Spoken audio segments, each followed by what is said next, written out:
आज हम स्टार्ट करते हैं फिज़िक्स इंटरमीडिएट पार्ट 1 चैप्टर 1 से स्टार्ट करते हैं और ये हमारा टॉपिक है 1.1 इंट्रोडक्शन टू फिज़िक्स। इसमें सबसे पहली चीज़ हम डिस्कस करते हैं नेचुरल फ़िलासफ़ी।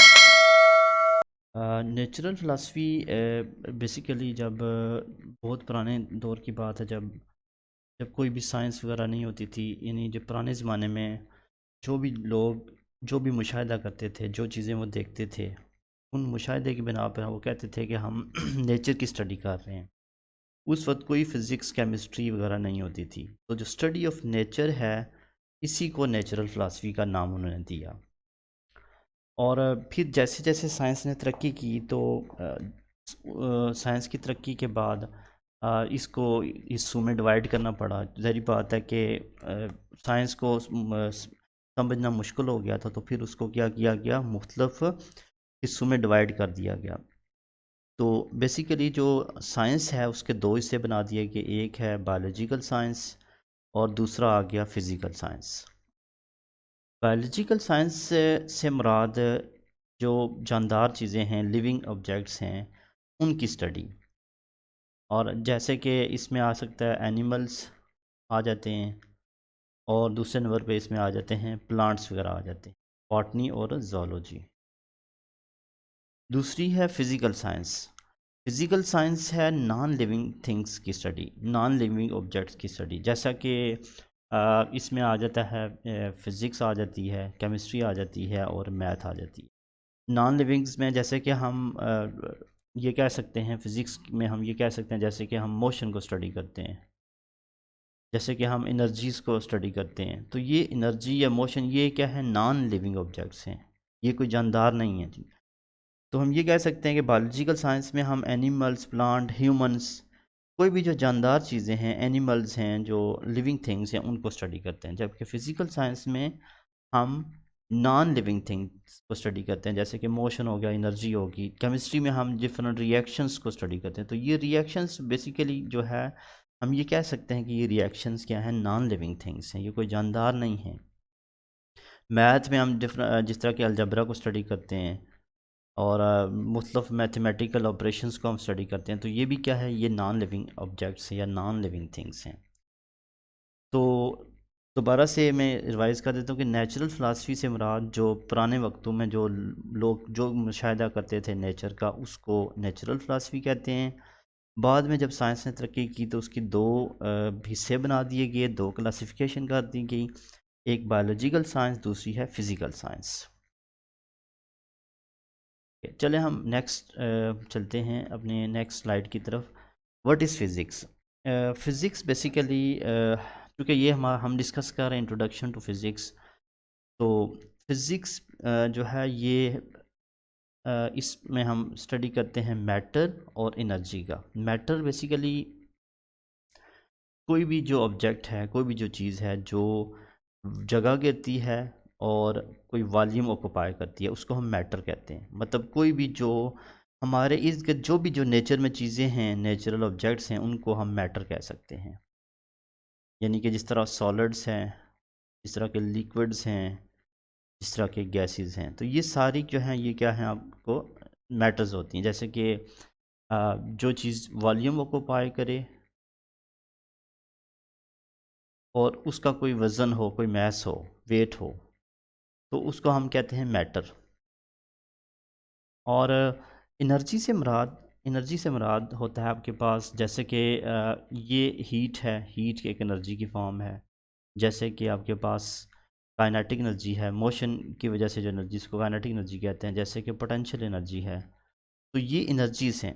तो फिज़िक्स के अंदर हम चीज़ों को स्टडी करते हैं, जितनी भी अशया हैं जो नेचर के अंदर, जितने भी सॉलिड, लिक्विड, गैस और इसके अलावा जो भी मैटर है जो वॉल्यूम ऑक्यूपाई करता है और मास रखता है, और साथ में एनर्जी को हम डिस्कस करते हैं।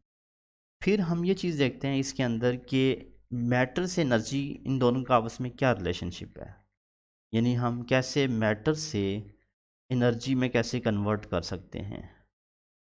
जैसे कि मिसाल के तौर पे अगर हम बात करें कि न्यूक्लियर एनर्जी की, तो हम न्यूक्लियर एनर्जी किसी भी रिएक्शन के थ्रू हासिल करते हैं। तो रिएक्शन के तहत किसी भी रिएक्शन से हम न्यूक्लियर एनर्जी हासिल करते हैं। तो न्यूक्लियर एनर्जी बेसिकली एक मैस से हासिल की जाती है। जब हम जैसे कि एटॉमिक बम की बात कर लें, तो जब एक्सप्लोजन होता है तो एक्सप्लोजन की वजह से हमें एनर्जी मिलती है, तो ये मैटर एनर्जी में कन्वर्ट होता है। तो फिज़िक्स के अंदर हम मैटर और उसकी एनर्जी का आपस में क्या करते हैं, मायना करते हैं या उसको स्टडी करते हैं। फिर हम मूव करते हैं next, frontier of science. Frontier से मुराद साइंस कहाँ कहाँ पे अप्लाई होती है, यानी इसके कौन कौन से एरियाज़ हैं। सबसे पहले है कि साइंस जो है इसमें अप्लाई होती है लार्जर ऑब्जेक्ट्स के ऊपर, जैसे कि यूनिवर्स है, जैसे कि गैलेक्सीज़ हैं। और दूसरा है साइंस अप्लाई होती है स्मॉलर ऑब्जेक्ट्स के ऊपर। स्मॉलर ऑब्जेक्ट जैसे कि प्रोटॉन्स हैं, इलेक्ट्रॉन्स हैं, न्यूट्रॉन्स हैं, तो साइंस इस पे अप्लाई होती है। और नंबर थर्ड पे आ जाता है middle size objects. Middle size मतलब जिनका जो जो मैस है या जिनका जो साइज़ है वो प्रोटॉन से लार्जर हो और यूनिवर्स या गैलेक्सीज से क्या हो, कम हो, उन दोनों के दरमियान आ जाती है। इसमें आ जाता है मॉलिक्यूल्स, कि मॉलिक्यूल्स का साइज़ प्रोटॉन्स इलेक्ट्रॉन जो न्यूक्लियर पार्टिकल्स हैं इनसे ज़्यादा होता है, और जो आपके पास गैलेक्सीज है उससे कम होती है अर्थ। तो हम ये कह सकते हैं कि मॉलिक्यूल से लेकर अर्थ तक जितने भी ऑब्जेक्ट्स हैं इनकी स्टडी को हम भी ये कह सकते हैं, ये क्या है, थर्ड फ्रंटियर है जिसको कहते हैं मिडल साइज थिंग्स। तो मैं बता दें दोबारा कि फिज़िक्स कहते हैं study of matter, energy and their mutual relationship. और फ्रंट ईयर ऑफ साइंस में आ जाता है आपके पास study of larger objects, smaller objects and the different smaller objects and the different middle size objects. उसके बाद हम डिस्कस करेंगे कि फ़िज़िक्स जो है ये इसमें क्या चीज़ें बेसिकली हम स्टडी करते हैं। इन्वॉल्व से मतलब है कि फ़िज़िक्स के अंदर क्या क्या चीज़ें हम स्टडी करते हैं। फ़िज़िक्स के अंदर सबसे पहली चीज़ हम डिस्कस करते हैं या स्टडी करते हैं वो होती है लॉज ऑफ मोशन, जैसे कि Newton laws most famous laws हैं, ठीक है। तो इसमें हम क्या करते हैं, डिफरेंट लॉज को हम क्या करते हैं, डिस्कस करते हैं। और उसके बाद सेकंड फिज़िक्स के अंदर हम डिस्कस करते हैं space and time. Space and time से मुराद है कि टाइम तो होता है आपके पास, जो एक्चुअल टाइम है, जो इवेंट है वो पास हो रहा है, कितने सेकंड्स में हो रहे हैं इवेंट। स्पेस से मुराद जो आपके पास इर्द गिर्द स्पेस है, ये थ्री डायमेंशनल जो स्पेस है इसको हम स्पेस कहते हैं। और डिटेल में स्पेस और टाइम को डिटेल में हम चैप्टर नंबर 5 में डिस्कस करेंगे। नंबर थर्ड आ जाता है nature and type of forces. हम ये कह सकते हैं कि यूनिवर्स में चार फंडामेंटल फोर्सेस हैं, तो फिज़िक्स इन चार फोर्सेस को क्या करती है, डील करती है। उन चार फोर्सेस में सबसे पहले जो मोस्ट फेमस है वो ग्रेविटी है, या ग्रेविटेशनल फोर्स है। के बाद नंबर टू है आपके पास इलेक्ट्रोमैग्नेटिक फोर्स है। इलेक्ट्रोमैग्नेटिक फोर्स जो चार्जेस के दरमियान होती है। नंबर थर्ड आ जाता है वीक फोर्स। वीक फोर्स यानी जो एटम्स डिके करते हैं उसका उस डिके में ये इन्वॉल्व होती है। इसके भी डिटेल ये सेकेंड ईयर में हम डिटेल से पढ़ेंगे। नंबर फोर्थ आ जाती है आपके पास न्यूक्लियर फोर्स। तो ये चार फोर्सेस हैं जिनका डिटेल से हम क्या करेंगे, डिस्कस करेंगे। फिर interaction between the particles. Physics की स्टडी इन्वॉल्व होती है, या फिज़िक्स में हम क्या करते हैं, डिफरेंट पार्टिकल्स आपस में जो इंटरेक्ट करते हैं उसको स्टडी करते हैं। जैसे कि एक इलेक्ट्रॉन है दूसरे इलेक्ट्रॉन के साथ इंटरेक्ट करता है, चूँकि नेगेटिव चार्जेस हैं तो एक दूसरे को रिपेल करते हैं, सेम चार्जेस रिपेल करते हैं, तो ये फिज़िक्स में हम स्टडी करते हैं। नंबर फिफ्थ आ जाता है इलेक्ट्रोमैग्नेटिक रेडिएशन जो मैटर के साथ टकराती हैं। इलेक्ट्रोमैग्नेटिक रेडिएशन जो जब मैटर के साथ टकराती हैं, मिसाल के तौर पे एक्स रेज़ की बात कर लेते हैं। जब एक्स रेज़ किसी भी मैटर के साथ टकराती हैं, तो मैटर के साथ टकराने से ये क्या कर सकती हैं, एक्स रेज़ इस इलेक्ट्रॉन को रिमूव करके ये आयनाइज कर सकती हैं मैटर को। यानी ये कह सकते हैं कि जब इलेक्ट्रोमैग्नेटिक रेडिएशन मैटर के साथ टकरा के मुख्तलिफ फिनोमेना, मुख्तलिफ रिएक्शंस करती हैं, मुख्तलिफ प्रोसेसेस करती हैं, तो उन प्रोसेसेस को हम डिस्कस करेंगे, करते हैं इस फिज़िक्स के अंदर, कि जब रेडिएशंस मैटर के साथ टकराती हैं तो कौन कौन से फिनोमेनाज या प्रोसेस हो सकते हैं। ये था कि फ़िज़िक्स के अंदर क्या क्या चीज़ें हम स्टडी करेंगे इन द फ्यूचर। चूँकि ये इंट्रोडक्शन है फ़िज़िक्स का, तो ये फ्यूचर की बात हो रही है। उसके बाद नेक्स्ट स्लाइड के अंदर हम डिस्कस करेंगे areas of physics. Areas of physics से मुराद फिज़िक्स की ब्रांचेस की बात की जा रही है। यहाँ पे एक होता है डिसिप्लिनरी एरिया। डिसिप्लिनरी एरिया से मुराद प्योर फिज़िक्स है। प्योर फिज़िक्स ऐसे सब्जेक्ट्स जिसमें सिर्फ फिज़िक्स हो, जैसे कि मैकेनिक्स मोशन को डिस्कस करती है और मोशन प्योरली फिज़िक्स में आती है। ऑप्टिक्स लाइट को डिस्कस करती है और लाइट प्योरली फिज़िक्स के अंदर आती है। साउंड भी जो है ये क्या है, फिज़िक्स है। तो ये ऐसी ब्रांचेज हैं, ऐसी ऐसी बुक्स हैं जिसमें हम जस्ट फिज़िक्स को स्टडी करते हैं।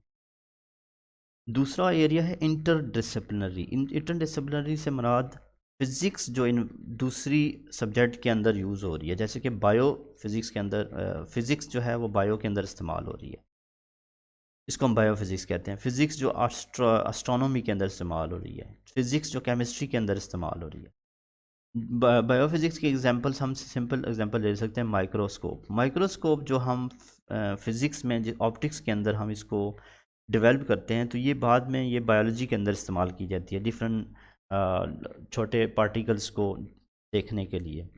एस्ट्रो फिज़िक्स में भी जो है ये भी क्या है, ये फिज़िक्स का रोल जो है एस्ट्रोनॉमी के अंदर। एस्ट्रोनॉमी कहते हैं चांद सितारों का जो चांद सितारों को हम क्या करते हैं, उसकी स्टडी करते हैं। और केमिकल फिज़िक्स के अंदर हम फिज़िक्स को इस्तेमाल करते हुए डिफरेंट रिएक्शंस को देख सकते हैं, जैसे कि प्रेशर हो गया, जैसा कि डिफरेंट गैसेस का प्रेशर वगैरह, उसका वॉल्यूम वगैरह, उसकी एनर्जीज़ वगैरह, काइनेटिक पोटेंशियल, तो ये एनर्जीज़ फिज़िक्स में आती हैं, लेकिन ये केमिस्ट्री में भी क्या खास रोल प्ले करती हैं। फिज़िक्स से इंजीनियरिंग के अंदर भी बड़ी टेक्नोलॉजी और इंजीनियरिंग के अंदर भी बड़ा इसकी इन्वॉल्वमेंट है, बड़ा इसके फ़ायदे हैं। क्योंकि जैसे कि आप सिंपल इसकी कॉमन एग्जांपल है मोबाइल फ़ोन।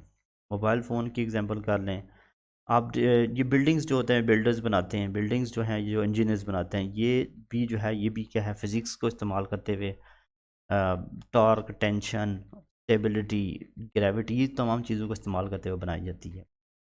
उसके अलावा जो रोड्स आपकी बनती हैं, तो रोड्स भी बेसिकली टेक्नोलॉजी के अंदर आती है, तो ये इंजीनियर्स बनाते हैं। तो ये फ़िज़िक्स इन टेक्नोलॉजी और इंजीनियरिंग में भी क्या की जाती है, इस्तेमाल की जाती है। उसके बाद हम बात करते हैं साइड इन्फॉर्मेशन की। जो इस टॉपिक के अंदर साइड इन्फॉर्मेशन दो ही हैं, एक डू यू नो है, एक है for your information. Do you know में एक है कंप्यूटर चिप्स जो होती हैं ये सिलिकॉन से बनती हैं। कंप्यूटर की जो चिप्स हैं ये सिलिकॉन से मिलकर बनती हैं। साइड इन्फॉर्मेशन ये याद रखिएगा कि पेपर पॉइंट ऑफ व्यू से बहुत इंपॉर्टेंट है, कुछ लोग इसको निगलेक्ट करते हैं। तो ये MCQs में जो है लाजमी पूछी जाती है और शॉर्ट क्वेश्चन में भी बाज़ दफ़ा ये आ जाती हैं। कंप्यूटर चिप्स जो हैं ये इसमें सिलिकॉन यूज़ होता है जो रेत से हासिल होता है, और सिलिकॉन एक सेमीकंडक्टर है। सेमीकंडक्टर ऐसे मटेरियल्स जिनकी सलाहियत कंडक्टर से कम और इंसुलेटर से ज़्यादा होती है, यानी दरमियानी सलाहियत होती है उनकी। दूसरा इसके अंदर साइड इन्फॉर्मेशन में फॉर योर इन्फॉर्मेशन है। इसके अंदर ये आपने बुक से आप प्रिपेयर कर लेंगे। जस्ट मैं आपको ये बता रहा हूँ कि साइड इन्फॉर्मेशन जो है पेपर पॉइंट से बहुत इंपॉर्टेंट है। जैसे कि डायमीटर ऑफ द न्यूक्लियस जो है ये 10⁻⁻10 की रेंज में होता है।